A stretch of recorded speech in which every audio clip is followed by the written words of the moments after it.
Hello, everybody, and welcome to the Big Three podcast. My name is Jacob Condi, alongside Garrett, right? Yep, my little cousin right here. And episode 7 is right now, and today is January the 16th. 16th. 16th, Are yeah. you sure? Yeah. All right, something like that. Yeah, yesterday was 15th. Okay, awesome. Today's the 16th, and got a little bit of snow outside yesterday. A tiny bit. Ice and snow, wintry mix last night, caused me to have to not go home last night, so that was a good thing. But let's get it started. I'm going to let Garrett give you all the rundown and see what we're going to jump into today. All right, guys, so we're going to go over the games on Sunday night, Saturday night, or Saturday day, Saturday night, Sunday morning, Sunday day, Sunday night. Then we're going to go into the Chris Paul fiasco, the Rockets at the Clippers, and then we're also going to get into Ben Simmons and Kyle Lowry getting into it. Then we're going to do our normal Gots to Go. I know y'all love that. Got a good one for that one. Then we're going to talk about NFL free agents and where they're going to go, and then we're going to top it off with our NFL picks for the following week. For this current coming up weekend? This coming up week, yeah. Awesome. All right, man, so let's get right into it. What did you think of Saturday's game, Atlanta at Philadelphia, to start off with? Totally surprised me. I thought Philadelphia didn't stand a chance the way Nick Foles had been playing lately. And honestly, the way he played in that game, I mean, no touchdowns, 5 field goals. That Atlanta running game couldn't get anywhere. And I think that's where the Eagles' defense really shines, is their run defense. Mm-hmm. You could even see it against the Cowboys in the first game. Ezekiel Elliott, we had Alfred Morris. Alfred Morris couldn't really get it going. Ezekiel Elliott. But Devontae Freeman couldn't get anything going. Tevin Coleman only had 79 yards. I mean, not a great day for the running game. How do you feel about it? I guess Nick Foles did what I expected him to do. He just put the team in field goal position. That's all he could do. Yeah. That Atlanta defense is young and fast, so they made him struggle on third down. But Philadelphia's defense really shut down Matt Ryan, Julio Jones, and Devontae Freeman, and Tevin Coleman the way I didn't expect them to. Yeah, Jalen Mills has definitely shown out lately, and Bradley Roby has come in, and he's really progressed as the season went on. Early on, he had some injury issues, but now he's in the full swing of things. Malcolm Jenkins, good as usual.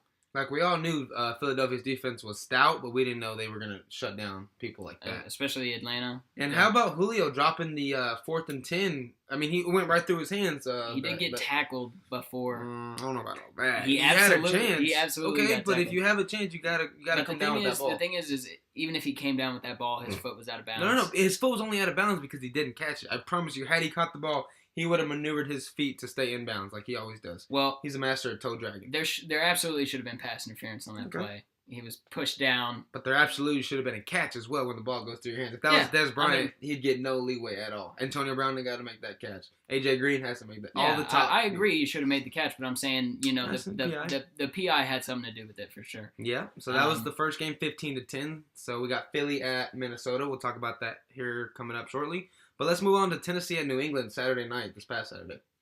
New England did exactly what we anticipated them to do. It was close early on. 7-0. Close early start on. Off Tennessee. First quarter, and then after the first quarter, it was off to the races. I was bragging. I was like, hey, let's go, Marcus Mariota. And then my friends are like, hey, dude, just watch out. Brady's going to come back. I'm like, whatever. And sure enough, Brady does what he does. Gronk does what he does. Deion Lewis.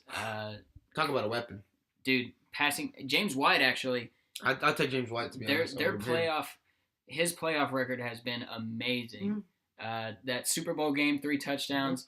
This game, 2 touchdowns. You mean he shows out when the lights get bright? Yeah. James White. And he doesn't he's usually their passing back. He ran one in, or he ran 2 in last week. Yeah, he sure did. And caught one for a touchdown. But Danny Amendola, man, he was probably my MVP of the game. He was getting open on third down. 11 catches. Yeah, and Brady literally used him the way he used to use Julian Edelman before Edelman got hurt. Yeah. So another small guy, Chris Hogan, caught a touchdown. Yeah. Another little small receiver. That Tennessee offense just, I mean, I knew at some point they were going to, flutter out, and this was the week. And New England's not very great on defense, but they shut down Derrick Henry and they shut down Mariota, and that was that game. Pretty simple.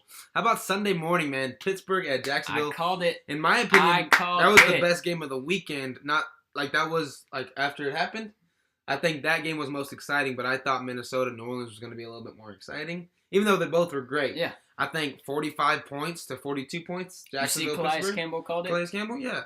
Yeah, he called that score. And that Jacksonville defense, even though they gave up 42 points, I mean, for the majority of the game, right up until the second half. I mean, that whole first half, Pittsburgh only had, 14 points? That's it, 14 points. And, they let him come back on him a little bit. But Blake Bortles, man. Hey, man, but you're down 21-0 as a Steelers fan and as a Steelers player.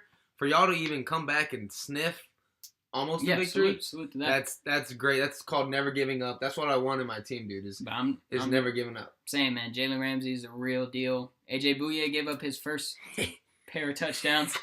Against the greatest, man. Against Antonio Brown, who has a magnet hands. Big Ben just puts it up on the money, and sometimes not even on the money. Two beautiful catches. Well, what about Martavius Bryant on 4th and 10? He cuts across the defense in the middle of the field and catches it over the shoulder. Beautiful, lets it drop in. Great play. But they had to play from behind. But Jalen Ramsey also, did what he usually does. Mm-hmm. He shut down a half of the field. That run defense. Good God, that run defense, it was great. Hey, but Leonard Fournette's the real deal, too. Don't forget him. 3 touchdowns. Don't forget him. He's fragile, though, but he's the real deal at the same time. Yeah. I'd much rather have Zeke than him, but what about Telvin Smith and Miles Jack, the 2 middle linebackers for Jacksonville, running around sideline to sideline? Elite speed at the linebacker position. Both of them. And then you got you got Malik Jackson, Calais Campbell. Yeah. And Dante Fowler, who they took in the draft. Jacksonville took everyone that I wanted to take. And I think the big moment in this game was that scoop and score. Yeah, the fumble. Mm-hmm. That one gave them 6 free points. Yeah, that they didn't. Without those points, the game's over. Big Ben only had 1 pick, and that one wasn't even on him. It was a tip. Yeah. So shout out to the Steelers for really trying. Le'Veon Bell's complaining about money, so that's going to be a whole fiasco this offseason. We'll talk about that a little bit later. For sure. So let's shout out to Jacksonville for getting the win, and let's move on to New Orleans at Minnesota. Wow, what a great game. Yeah. Dude, fantastic. Defense versus defense. First of all, quarterback. Minnesota led that game pretty much the whole way until the third quarter, and then, Drew Brees really turned it on. 17-0 at halftime. Yeah. And they go in. Sean Payton's a great coach. Drew Brees is a great quarterback. They make halftime adjustments, and what happens? And I think he's one of the most underrated quarterbacks of all time. Mm-hmm. I say in our league right now, he's still probably number 3. Right now. Absolutely. Yeah. Aaron Rodgers, Tom Brady. Yeah, there you go. Drew Brees. Good job. There. Good list right there. But so that final play, we got to talk about that final play. Man. Well, yeah, the whole game was great leading up to it. You got 10 seconds left. I'm at work, right, and I'm sitting down, I'm on my computer, and I'm just watching YouTube videos, clicking back and forth between that game and this, and I'm like, all right, there's 45 seconds left. There's no way. So I click back, watching YouTube videos, whatever, and I click back to the game, and I see there's 10 seconds left. I'm like, why not? I'll watch it. Boom! Case Keenum to Stephon Diggs, and then a piss poor tackle. Well, not even a tackle at all. Just let me flip you. But I think that is the product of the NFL finding people for hitting defenseless receivers, because if he makes contact with them, and in like terms of like 1 to 10 in hardness of a hit, anything over 4 probably would have been defenseless receiver right there. And I think he was just trying to get in the way, hit his legs. And that would have been hope he falls. Yeah, but all he had to do... I could so see that being a thing, because he went in there very fragile, very scared to hit. But he led with the shoulder, but he just wanted to make sure to flip him and make sure there was no huge contact to the stomach or the head area. So he went real low. Problem is he missed by a good 6 inches. Yeah, because if he hits him right there and he goes and he gets defensive receiver, one, it's a 15-yard penalty from the spot. So they're in field goal range, and they kick a field goal. Kai Forbath is usually money. Yeah. The game would have been over there. And honestly, the safety was honestly a big reason why the Saints were back in that. He had the interception in the third quarter. Yeah, he brought him back in the fourth game. quarter, People forget about that. Which gave them the lead with the Saints' final touchdown. But Drew Brees was so clutch to drive down the field before even that happened. Yeah. If we go back, he's down, and he drives down the field, puts his team in field goal range, and bam, they get a field goal to go up, take the lead. So then you give the ball back to Case Keenum, you're down by 2, and you're like, all right, defense, all you have is 45 seconds to stop them. We're going on to the next round. Come on, Saints. I guarantee you they were thinking, we got this in the bag. Easy money. They got to make an 80-yard drive, or really like a 60-yard drive to get in field goal range. With one timeout, which, by the way, got wasted immediately. Right away. So I expected to see Drew Brees versus Tom Brady, and I would have liked to see that matchup in the Super Bowl, but it's not going to happen. See a backup against. Let's go. Who knows? Yeah, shout out to Minnesota for getting the last-second win, and we'll bring them up a little later in the show. Let's move on to some basketball right now, man. All right, so if you didn't see it last night, the Rockets took on the Clippers in a very heated game in Chris Paul's return for the first time. What do you think? I saw what really got me started was when Blake Griffin shoulder checked Mike D'Antoni for a little bit, the head coach of the Rockets, and Mike D'Antoni yelled back at him, "F you." Yeah. He yelled back at another player. And Blake Griffin also said F you. Yeah. So you got players talking to coaches like there's no barrier between them when there is a huge respect barrier, but it doesn't matter from either way. As a coach, you can't yell at a player F you, and as a player, vice versa, you can't do that. Absolutely. But they didn't care, man. That game, they hate each other. They hate Chris Paul for leaving, even though they gave him a tribute that night in the arena. And the game wasn't even interesting. It was what happened after the game. What does that tell you? That tells me that there was some bad blood before Chris left. I know he wanted to get out of there. Some deep wounds, huh? Yeah. Another person, Austin Rivers, getting in the head of Trevor Ariza. Easily. And then Trevor Ariza eventually took it on Blake Griffin. They both end up getting ejected. And let's talk about what happened after the game.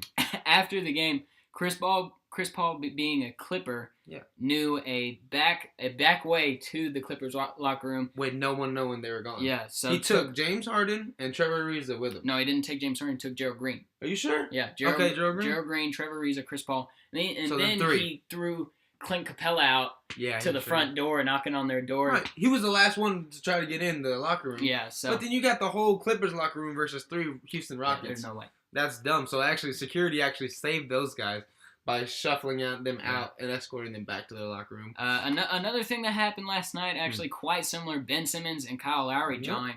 It wasn't a great game by any means, but the whole NBA is just kind of slower now. Cleveland played the Warriors last night. Yeah, that's a little. We can go into that. It was close. It was close into the fourth, but anyways, Ben Simmons said, "Catch me outside. How about that?" Mm-hmm.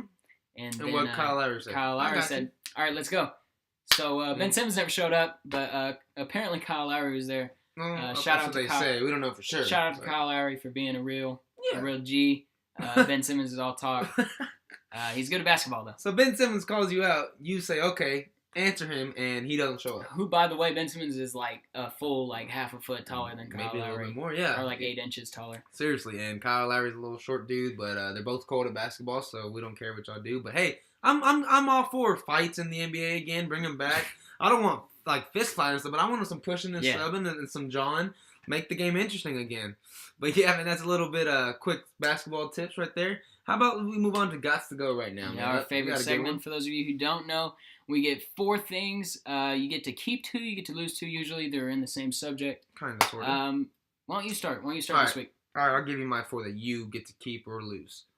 You get your house, shelter. Okay. You got your vehicle, transportation. Okay. You got your cellular device that us kids love. Okay. And you get your laptop that you use for school and everything. So those 4 items. What do you keep? So when you say vehicle, can I not ride a bike? No, it has to be a car. It's your car. Okay, but if I say no vehicle, you lose. I can ride a bike. No, I have to walk everywhere. You have to walk everywhere. That is the rule. Yeah. Mm-hmm. All right. So first of all, I'm gonna get rid of the laptop. I can do everything. I can do everything on my phone, pretty much that I can do on the laptop. Not everything. But all right. Close. And then secondly, I'm gonna keep the house. I gotta live somewhere, right? Yeah. But then it's cold outside. Yeah. Then we're down to cellular device. Yeah. Or in your car. My car. Which one of those are going? No cellular device means no aux cord in the car. But no car means I gotta walk everywhere. Seriously, yeah. I've been giving you easy ones up until this one. Yeah. You gotta make a decision, dude. I'm gonna get rid of the car. I knew you couldn't do it. So we're keeping a house and your phone. I can do everything in my house that I want. There's a grocery store 1 mile away. I wouldn't mind walking. It might be a little cold. I might be doing. I would, if it was me picking. I'd keep my phone, lose my laptop. I would lose my shelter and keep my car. Because I can live out of my car, to be honest, and no one can judge me. That's such a terrible life, though. I don't want to be walking everywhere, dude. I got a lot of places to go. I got people to see. I got a job. You're a busy man? Yeah, dude. I can't be staying at the house or riding the bus up and down. Let me get a bus pass. Nah, dog. I don't see myself doing that. So I'm keeping the car, keeping the phone. If Okay. you're losing the phone, or you're losing the house, Yeah. No, losing the car keeping and it. losing the laptop. Awesome. All right, man. What's yours for me? All right. So, Hmm. first we have grandparents. What? Second, we have parents. Third, we have siblings. Fourth, we have children. Children, like Yeah. my kids. Yeah, your one children. day I don't Yeah. have kids. I'm saying one Oh. day, if you were to have children, you can no longer have them. Golly, dude, this is a deep Yeah, one. yeah. So, you know, All right.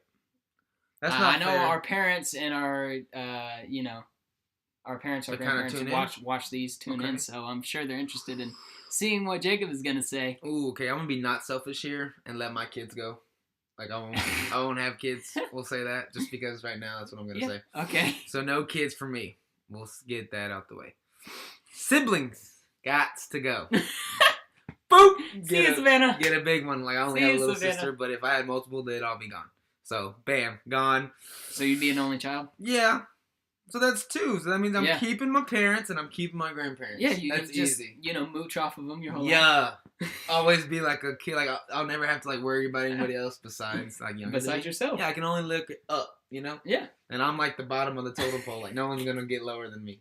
So that's mine. Who would you choose? I did the same thing. Buy siblings and buy your own kids. See you, Nick. Nice. Deuces, homie. That's a little good one. Got to go. That's a fun segment that we do every show. So we'll get to that next week. But right now, man, let's get into free agency in the NFL. Yeah. So here. That's my boy out In there. the Sorry about that little technical difficulties. Anyways, so we're gonna here by NFL.com we have a list provided from the top. I think it's like 15, yeah, but we'll start with the top 10. top 10. Mhm. Okay. We'll start at number 10. We'll start at number 10 that they have here on this list. Jarvis Landry, Wide receiver out of solid receiver. Dolphins, out of Miami. out of Miami. You know, he would probably be a top 10 receiver in my book. Name me a team he could go to and make an automatic impact right now if he leaves Miami. The Ravens for sure. Ravens. I could see maybe the Raiders possibly too with their Amari Cooper and Michael Crabtree taking a step back. Crabtree. Yeah. Crabtree taking a step back. I could see them going there, or maybe even somewhere like Detroit who needs some help with Matthew Stafford. Yeah. Like put a And big receiver over They there. love the long ball, and Indeed. Jarvis Landry is good for that. LSU kid, Jarvis Landry. If he had another quarterback other than Ryan Tannehill or Jay Cutler, he might actually produce better than he is. But that's what he's stuck with. So I wouldn't be surprised to see him go and get some better quarterback help. Yeah, I didn't know Antonio Brown and Julio Jones were the only two receivers to catch more balls than him since 2014. Yeah, That's a good fun fact. and that's with Tannehill and Yeah. Jay Cutler. So look for him to go to a team with a established quarterback. How about number 9, Ziggy Ansah, the defensive end for the Lions? Yeah, 2 years ago he had an off year with the injury. This year he came back with a vengeance. I think he had 10 sacks somewhere along the lines of that. And he always makes the top 100, the NFL list that they do. Yeah, for sure. He's always number 40. Gets a lot of respect from the other players. And I could see if the Dallas Cowboys don't sign DeMarcus Lawrence this offseason, Mm-hmm. I could see them going for Ziggy I want Ansah him. in his replacement. Bring him on. He has a lot to prove in terms that, he's not up to his elite production that he was at probably 3 or 4 years ago, but he definitely has the potential, and he's going to ask for a lot less money than DeMarcus Lawrence. Ziggy Ansah didn't start playing football until he was a freshman in college. Yeah, that's Until amazing. you were a freak athlete. 4 years of prep, and then now you're in the NFL. Yeah, so he's probably not even in his prime yet. No, not even. So we'll see where that keep heads. an eye on him. Number 8. Sheldon Richardson, interior lineman, defensive tackle, I always remember him from the Jets. He just got traded this past year to Seattle. which made that front even more terrifying. Mm-hmm. They Where fell could off, you see him going here? Sheldon Richardson, if he doesn't stay in Seattle, man, I need him going to somewhere like maybe Washington Redskins to They need rebuild some their defensive defense. help, yeah. The Giants are chilling. Maybe somewhere like I could see him going to the Raiders. yeah, Raiders, somewhere like that. But they got edge rushers. But he's coming from the middle. He's the interior rusher. Yeah, so I could see that would complete that defense there. For sure. So next we got Teddy Bridgewater. He's definitely going back to the Vikings. Quarterback level. So 2 years ago he was injured, Mm-hmm. right? Horrible knee injury. Just running in practice. Yeah, but nothing serious. apparently he's back to being Teddy Bridgewater. in practice, anyways. And that's a whole interesting situation because the Vikings have Keenum and Bradford and Bridgewater all free agents. So it's going to be interesting seeing who they keep. Teddy's the only one that makes the top 10. Yeah, he has more upside than I would say Keenum or Bradford. I agree. So look for him to stay there. And I don't like this one, number 6, Allen Robinson. I don't think should be that high on the free agency. Yeah, definitely coming off the ACL tear. From the Jacksonville Jaguars, receiver that could help Blake Bortles, but ACL tear, like you said, might be a step slower than he has ever been in his career coming into this next season. With them, what do you do? With them staying, or with them being such a, not high-powered offense, I feel like he could stay there potentially if they grab a quarterback in the draft or if they get one in free agency. Yeah. I heard, Alex Smith being thrown out there for him, Case Keenum being thrown out there for them. I could definitely see him staying in that they know what he can do and they've seen him in practice. They know his medical history. I hear they like him. They like the way he talks. They like the way he acts. He's a good leader on the team. It's just that ACL, man, is going to hold up. Yeah. That's their only concern. At number 5, probably our most significant player on defense. DeMarcus Lawrence, man, was a beast this last season. Second in the league in sacks. 25 years old. Don't forget that. Yeah. Second in the league at sacks. Went to Boise State. His contract's up, man. It's time. Do we pay him? Do we not? What do you do? With the way the Cowboys have laid their money out, I just don't see anywhere we can free cap space to pay this man. That means tag him, right? Franchise tag him? He's not going to like it. But, if we tag him, that's either we pay him big next year or he's gone. Okay. So he has to do it for one more year, though, because he only did it for one season out of 5. So that means 3, he was kind of productive. 1, he was totally hurt. So what do you think? What do you think about a 1-year contract? I'll give him 1. I can see Jerry pay him 1 higher than the franchise tag, but not an exorbitant amount where we're going to be paying him for 5 or 6 seasons. Mm-hmm. But should he not go to the Cowboys? Where do you think he's going to end up? Where would he go? Maybe I could see the Bengals. Nah, he would be good in that system. Yeah, with that. The Packers. Packers need somebody, especially with maybe Julius Peppers leaving. You replace Julius Peppers plays for the Panthers, but he was. He left the Packers, but with him leaving, that did leave a hole. That's known. Panthers. Yeah. Should Julius Peppers retire? Maybe go to Carolina. Help them out. But there's a lot of places that need edge rushers, and he's one of them. Everybody needs an edge rusher. But I say we keep him. But we'll see, man. It's all about money in this league. Okay. My favorite running back in the league, Le'Veon Bell, who is going to be a free agent for the Steelers next season. Yeah, so I read a story where they said they're going to franchise tag him again, and should they do that, I think he's man of his word. I think he sits out. That came out right before the game against Jacksonville, kind of got everybody in a rut and took away from the focus of the game. But, hey, man. You got to talk about this sometime. He's got to get paid like he deserves to get paid. 400 carries, 400 carries in one season. Yeah, led the league or second in the league in rushing yards. That dude's a beast, and he deserves to get paid. And that catch in Jacksonville, we forget about that. Yeah. He ran a wheel route right up on the right side, dude. Beautiful catch in coverage. He's one of the best, if not the best, dual threat running back in the league. Definitely top 3 for sure. I think he's number 1, man, no doubt. So I think Steelers will franchise tag him. Yeah, and then he probably won't play. Yeah. I hope he does because I love to see him on the field, but. Hey, man, he deserves to get paid, Steelers, so watch out for that. So Drew Brees at number 3. Yeah.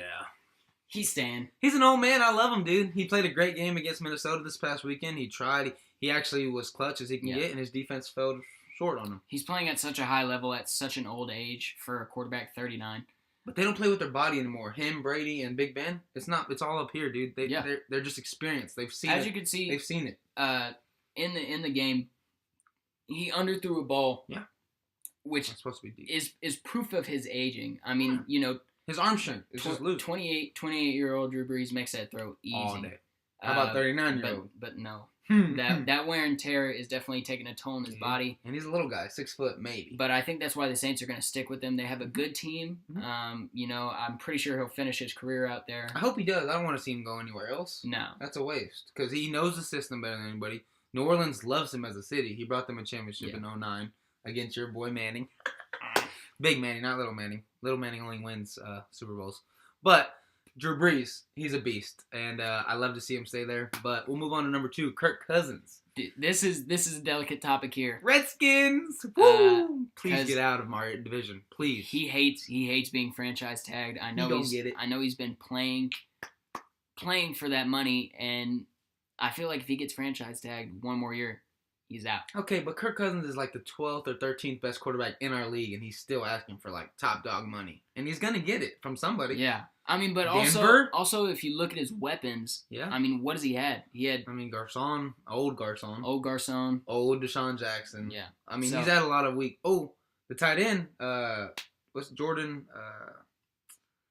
Jordan for the tight end. Jordan Reed. Yeah, Jordan He's Reed. hurt a lot, but yeah, never on the field. He got Vernon Davis though, which did help him old out. man Vernon. Helped him out a little bit. So our point is, Kirk doesn't have a lot of weapons to work with, and he still produces for a bad Redskins team. He did get a young Josh Doxson who finally got to play this season. TCU. Wasn't bad. Picked it up at the end of the season. Shout out TCU. But I could see him possibly moving to Arizona.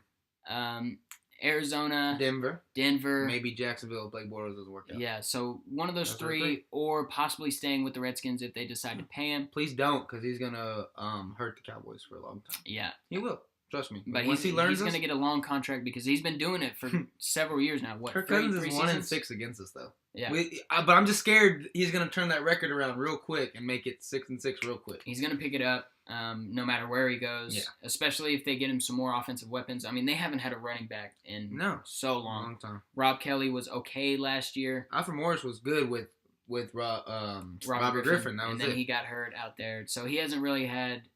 He had Chris Thompson, who was a good passing back, but not so great running back. So they've really relied heavily on him. He went to Michigan State, as did Le'Veon Bell. So those are two all-stars in the NFL. So if he could get another offensive powerhouse on that team, I could see him staying. But should they not, he's out.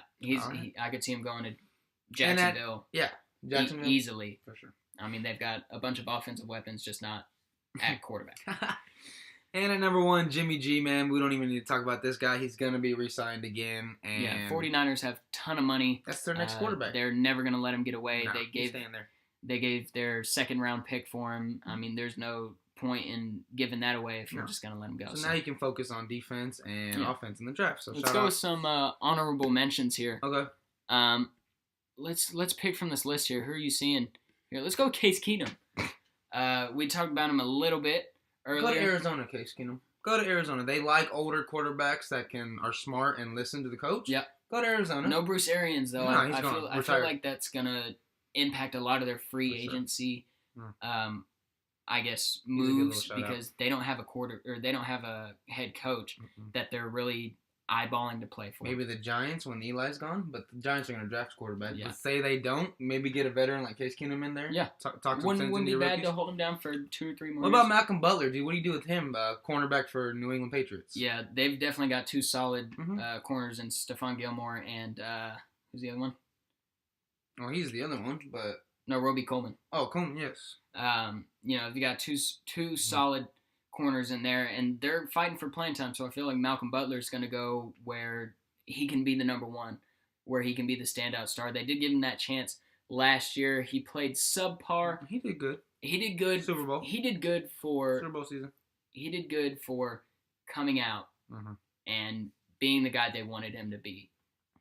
He didn't live up to the hype, I would say, but he did build as a player, and he showed that he can be a number one corner at sometimes. So if he could stick to that, I could definitely see him going.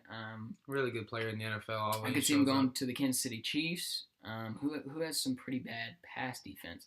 Not the Chiefs. I like Marshall Peters in them, but there are other corners. Hey, get the Bengals some help. Go to the Bengals or something like that, or Cleveland always needs some help in that area. But man, let's go to our picks, NFL picks. Yep. Coming up, we got Jacksonville at New England Sunday morning at about 2:00 Sunday afternoon. And I'm taking New England. You think? I trust Tom Brady. I trust Bill Belichick. I didn't trust Big Ben. I didn't trust Mike Tomlin. But Jacksonville's defense is great. Don't get me wrong. They're the second best behind Minnesota. Okay. Overall. Second best. Even though they have probably better talent at the positions. Overall, they're second behind Minnesota. System-wise. I'm taking Brady. to go to the Super Bowl. I'm gonna take Jacksonville. Defense wins championships, baby. I got a little wager on that one coming up after this. Okay. Yeah, that's illegal. Okay. That's illegal. So that's the first game. Good choice. You're taking Jacksonville. What's the score going to be? I feel like it's going to be probably a shootout, honestly. Well, kind of like this last game. Both defenses aren't good. Only one defense is good. So, but that Tom Brady and Bill Belichick know how to work defenses. But I feel like Gronk. You think Jalen's going to move on Gronk every now and then? I think they'll put Miles Jack on him. He's fast enough. He's big enough. Okay, I like Miles Jack at UCLA. We should have taken him. God dang it. But I'm gonna take Jacksonville in this one. Let's go to the night game, man. Minnesota at Philly. I feel like this is gonna be a pretty easy going game here. Don't say that.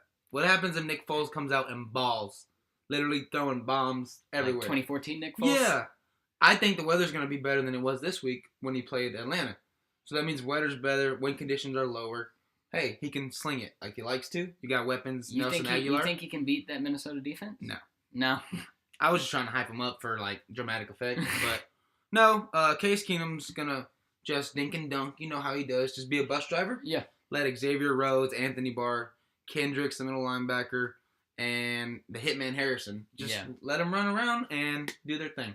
Yeah, so I'm going to take Minnesota. I'm going to take the two defenses here. I think it's going to be a Jacksonville-Minnesota Super Bowl, which I would love to see. Case Keenum, Blake Bortles. Imagine these two teams going at it. I mean, when's the last time you've seen a game like that? Usually, I would love to see it. Usually you have a team at the beginning of the season where you go, yep, they're the team. They're going to make it far. Well, usually it's New England. Mm-hmm. The Steelers. Just please, dude, please prove me wrong. Please let Jacksonville go in, and please let Minnesota go in. I want to see Minnesota host.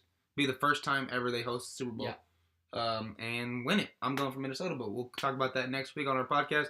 Thank you, everybody, for joining us. I'm Jacob Condi. I'm Garrett Wright. And we'll see y'all next time.